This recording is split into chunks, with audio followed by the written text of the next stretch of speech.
તો કૃતજ્ઞતા ભાવને જગાડનાર, કરુણાથી ભરપૂર કરનાર અને ભગવાન પ્રત્યે ભક્તિને જગાડનાર એવું આ ભાગવત શાસ્ત્ર. સુખદેવજી મહારાજ દ્વારા કહેવાયું,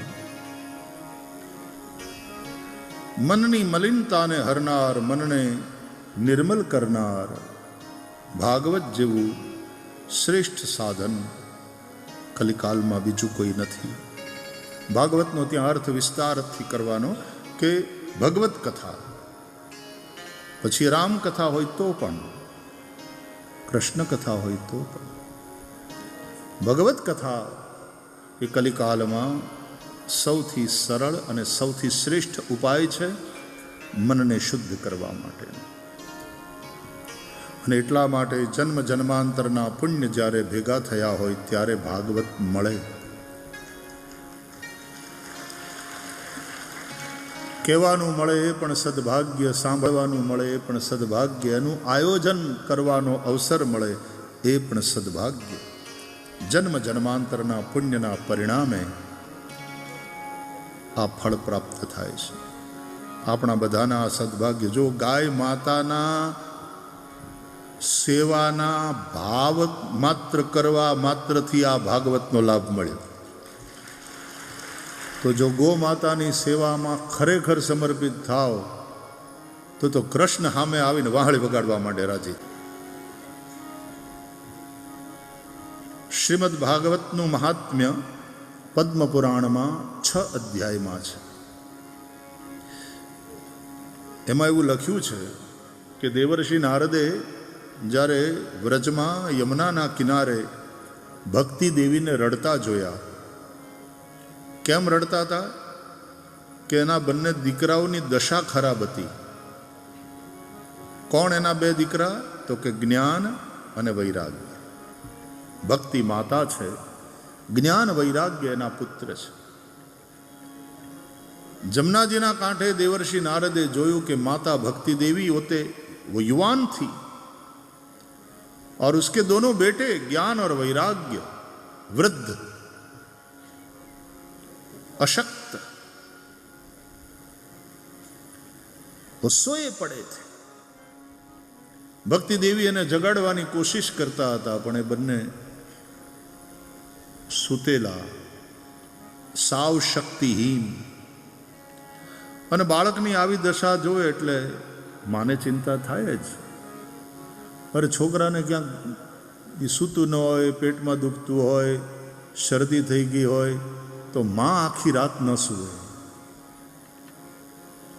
એ બાળકની શુશ્રૂષામાં લાગેલી રહે,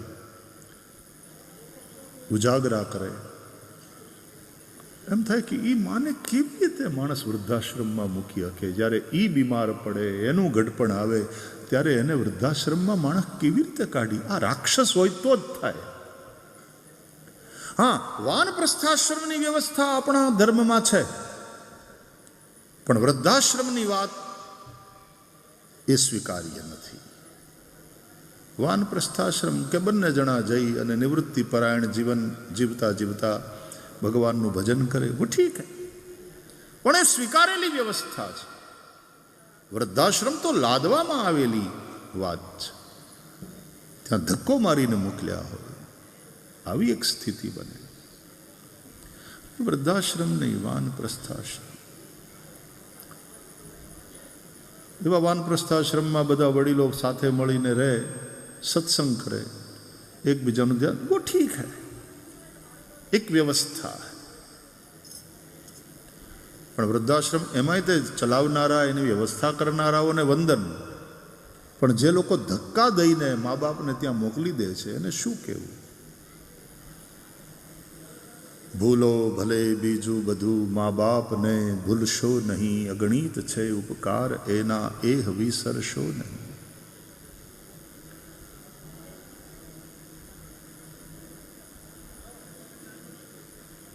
કેટલા ઉજાગરા કર્યા, બાપાએ કેટલા પરસેવા પાડ્યા, લોહી પાણી એક કર્યા, પૈસા કમાયા, છોકરાઓ માટે, છોકરાઓને સારું જીવન મળે એ માટે. અને ઘડપણમાં પછી એ મા બાપનો ભાર લાગે તો એ લેવતા લેવતા એ દેવતા નથી અને કૃતજ્ઞ છે. वो राक्षसी वृत्ति है, वो आसुरी वृत्ति है.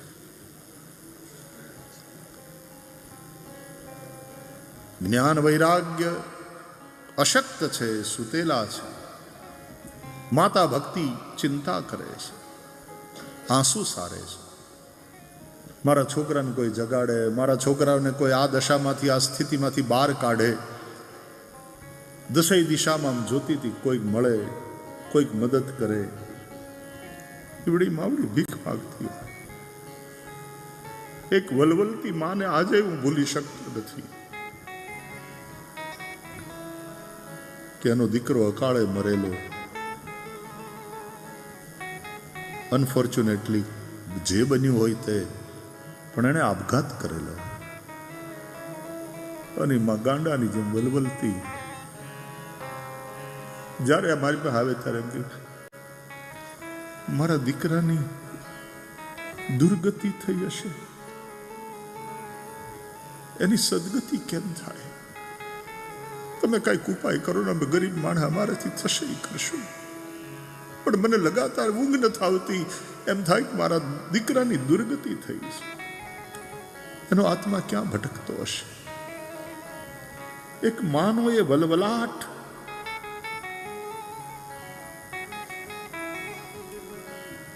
આવી રીતે અકાળે મરેલા દીકરાની દુર્ગતિ માટે પણ જે માતા આટલી વલવલે, એ મા બાપનું શ્રાદ્ધ ન કરે એવો કૃતજ્ઞ સમાજ એને શું કહીશું? ફરીથી કહું છું, આ કથા આપણને કૃતજ્ઞ થતા શીખવાડે છે. કૃતજ્ઞતા બહુ મોટું પાપ છે, ભોગવવું પડે. જેના ઉપકાર હોય ક્યારેય ભૂલવા નહીં, ક્યારેય ભૂલવા નહીં. અગણિત છે ઉપકાર એના, એહ વિસરશો નહીં. ભૂલો ભલે બીજું બધું, મા બાપને ભૂલશો નહીં.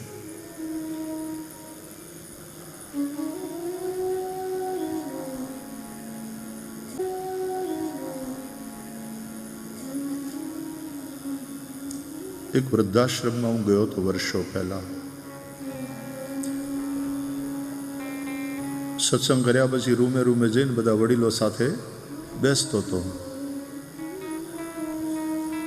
એક રૂમમાં બે માળી ને રાખવાની વ્યવસ્થા હતી. બધી બહુ સારું હતું, સગવડ બધી સારી હતી. ત્યાંના બધા લોકો સારું ધ્યાન રાખતા હતા.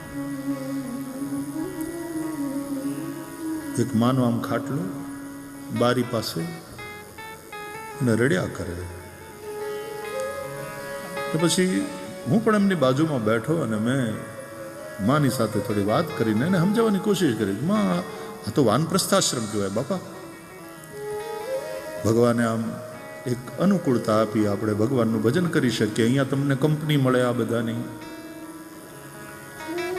તો એના રૂમમાં એમની સાથે જે માળી હતા ને સામેના ખાટલા ઉપર, એ મને કહે કે તમે ગમે એટલું સમજાવશો પણ એનું રડવાનું બંધ નહીં થાય. હજી 6 જ મહિના થયા છે એને, પણ એનું રડવાનું બંધ નથી થયું. અને બારીમાંથી જોતી જોતી રડ્યા કરશે. મેં કીધું કેમ? તો કે હા, મેં દેખાય એના દીકરાનો બંગલો છે, કોઈ આવતા નથી. અને આ જોઈ જોઈને આંસુડા સારે છે. અમે ખૂબ સમજાવીએ છીએ. મેં માને પૂછ્યું, મેં કીધું માં કોઈ તકલીફ તમે? તો કે નહીં, અમારા છોકરાઓ તો અમને ભૂલી ગયા. આવડા તો બધા બહુ સેવા કરે છે, બહુ ધ્યાન આપે છે. પણ એમ થાય કે આ હારું છોકરાઓને ઉછેરીને મોટા કર્યા હતા, એને માટે ઉજાગરા કર્યા હતા. આટલા મોટા બંગલામાં એક ડોહી એને ન પહોંચાણી, એના માટે જગ્યા નથી. હું ક્યાં નડતી હતી? છોકરાઓને જોઈને રાજી થતી હતી અને રમાડતી હતી. મારાથી થાય કામ કરતી હતી. ઘરમાં વહુ એવી આવી કે એને હું મારી દીકરીઓ, મારી બહેનો, બાપ કુટુંબને તૂટતા તો તમે જ બચાવી શકશો. અને કુટુંબ તૂટે છે યારે તમારા ધણીનું હૈયું પણ તૂટે છે. પરિવારની શાંતિ તૂટે છે, પારિવારિક સ્નેહ તૂટે છે. સ્વાર્થી ન બનો, આવા કૃતજ્ઞ ન બનો.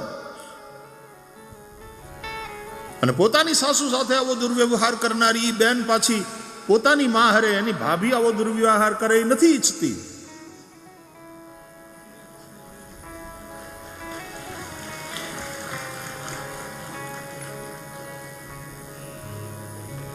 અને ઉલટું પણ છે. પોતાની દીકરીને સાસરામાં દુઃખ ન પડે એનું ધ્યાન રાખનારી માં પોતાના ઘરની વહુને રડાવે, દુખી કરે, वो भी उतना ही गलत. ફરીથી કહું છું કે આ પારિવારિક સંબંધોમાં હાર્મની, વૈયક્તિક જીવનમાં વાણી વિચાર વર્તનમાં હાર્મની, પારિવારિક સંબંધોમાં હાર્મની, સામાજિક સંબંધોમાં હાર્મની, દરેક જગ્યાએ હાર્મની. હાર્મની. કૃષ્ણની વાંસળી એ હાર્મનીનો સંદેશ આપે છે. સંવાદિતા. જીવન બેસુરું ન હોય, જીવનનું એક સંગીત. સંગીત બધાને ગમે, બધાને સુકૂન આપે. આપણો ધર્મ સંગીતનો વિરોધી નથી. આપણો તો ભગવાન જ કલાકાર છે. એને વગાડતા આવડે, એને ગાતા આવડે, એને નાચતા આવડે. એનું નાચવું એ રાસલીલા, એ રાસ પંચાધ્યાયની કથા, એ તો ભાગવતના પંચ પ્રાણ છે. એનું ગાવું એ ભગવદ્ ગીતા. ભગવદ્ ગીતા બનીને અમર થયું છે ગીત. ભગવતા ગીતા, ભગવદ્ ગીતા. અને એનું વગાડવું એ વેણુવાદન, એ સંગીત. જીવનમાં સંવાદિતાને કાયમ કરે. યાદ રાખજો, આ સંવાદિતા વિના શાંતિ નથી. ન વૈયક્તિક જીવનમાં, ન પારિવારિક જીવનમાં, ન સામાજિક જીવનમાં, ન વૈશ્વિક જીવનમાં. સંવાદિતા વિના શાંતિ નથી. ભક્તિ દેવી દુઃખી હતા. જ્ઞાન વૈરાગ્યની સ્થિતિ ખરાબ હતી. આ રૂપક છે. આમ તો જ્ઞાન ભક્તિ વૈરાગ્ય એ અમૂર્ત ભાવો છે, પણ એને અહીંયા મૂર્તિના રૂપમાં કે ભક્તિ દેવી માતા છે, સ્ત્રી છે, અને જ્ઞાન વૈરાગ્યના પુત્ર પુરુષ. આનો અર્થ એ થયો કે જ્ઞાન વૈરાગ્ય વગરની ભક્તિ એ વાંજણી છે, અને ભક્તિ વગરના, ભક્તિ વિનાના જ્ઞાન વૈરાગ્ય અનાથ છે. જ્ઞાન ભક્તિ અને વૈરાગ્ય ત્રણેયની જરૂર છે. તમારા મનમાં વૈરાગ્ય હોય, તમારા હૃદયમાં ભગવદ ભક્તિ હોય, અને તમારી બુદ્ધિ જ્ઞાનથી પ્રકાશિત હોય, તો તમે જીવનની પૂર્ણતાને પ્રાપ્ત કરો છો. ત્યાં સુધી જીવન અધૂરું છે. ભક્તિ દેવી ચારે બાજુ જોતા હતા, રડતા રડતા. કોઈ મદદ કરે, કોઈ મદદ કરે. અને એમાં દેવર્ષિ નારદને જતા જોયા, અને ભક્તિ દેવીએ પુકાર, ભો ભો સાધો ક્ષણ તિષ્ઠ મચ્ચિંતામ અપિનાશય. હે સાધો, જો સાધુ, હે સાધો. નારદજીને સાધુ કહ્યા. સાધુનો અર્થ જ છે બીજાના કાર્યને સિદ્ધ કરે. એનું જીવન જ પરમાર્થ હોય. પરહિત સરિસ ધર્મ નહીં ભાઈ, સાધનોતિ પર કાર્યમ. એનું નામ સાધુ. નારદજી સાધુ છે. સાધો ક્ષણમ તિષ્ઠ. કબીરજી આવા સાધુને ઉદ્દેશીને પોતાના પદો લખે છે.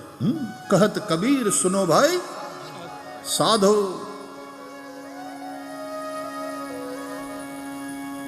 કબીર ક્યારેક તો આમ નારાજ થઈને કે આ હું સમજાવું, આ મુર્દો કા ગાંવ હૈ, ये देख ले अर्जुन, मुझ काल स्वरूप परमात्मा के द्वारा ये सब मारे ही जा चुके हैं। मये वेते निहता पूर्वमेव निमित्त मात्रम भव सव्यसाचिन।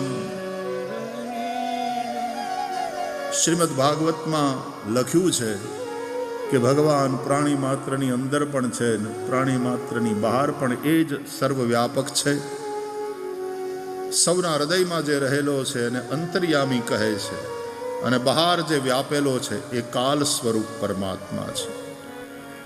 सबके भीतर रह करके सबके प्राणों को टिकाता है, सांसों को चलाता है वो, और सबके बाहर जो है काल स्वरूप वो आयु को हरता है. कालः पिबति तद्रसम. જ્યારે આપણે મોટા થતા હોઈએ છીએ ત્યારે જ આપણે આયુષ્યની દ્રષ્ટિએ ઘટતા હોઈએ છીએ. એક એક દિવસ એક એક ક્ષણ આપણે મૃત્યુ તરફ સરકતા જતા હોઈએ છીએ. ये हर क्षण का मरना है और एक दिन सांसें रुक जाती है. किस बात का अहंकार करते हो? काया का, धन का, पद का, विद्वता का? सब अहंकार फिजूल है. साधो ये मुर्दों का गांव. અને છેલ્લે કબીરજીએ બહુ સરસ કહ્યું છે, કહે ને વરીને શું કરું, જે આજ જીવે ને કાલ મરી જાય. હું તો વરું સુંદર શ્યામને કે મારો ચુડલો અમર થઈ જાય. शरीर अनित्य है, संसार अनित्य है, जीवन भी कायम नहीं है, लेकिन जितना है अनित्य शरीर में रह करके उस जीवन में जो नित्य है उस राम का अनुभव कर लो. यही जीवन का साफल्य है. इसी में जीवन की धन्यता. अनित्य संसार में नित्य एक राम.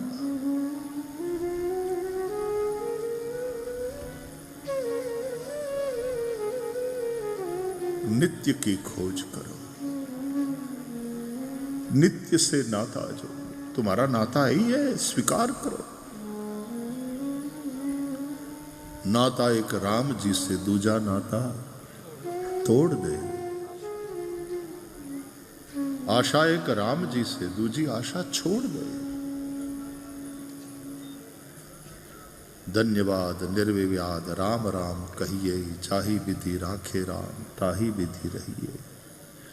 सीताराम सीताराम सीताराम कहिए, जाही विधि राखे राम ताही विधि रहिए.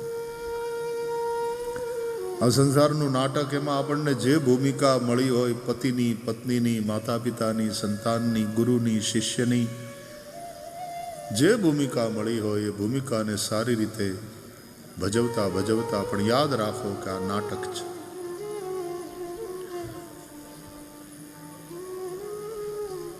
પણ નાટક કરતી વખતે તો દરેક કલાકારે જાણે સાચું હોય એ રીતે જ ભજવવાનું હોય, તો જ એના અભિનયમાં પ્રાણ આવે. એટલે ઓશોનું પ્રસિદ્ધ વાક્ય, ઓશોની બહુ સરસ વાત છે આ, कि अभिनय करो तो ऐसे करो जैसे जी रहे हो, और जियो तो ऐसे जियो जैसे ये नाटक है.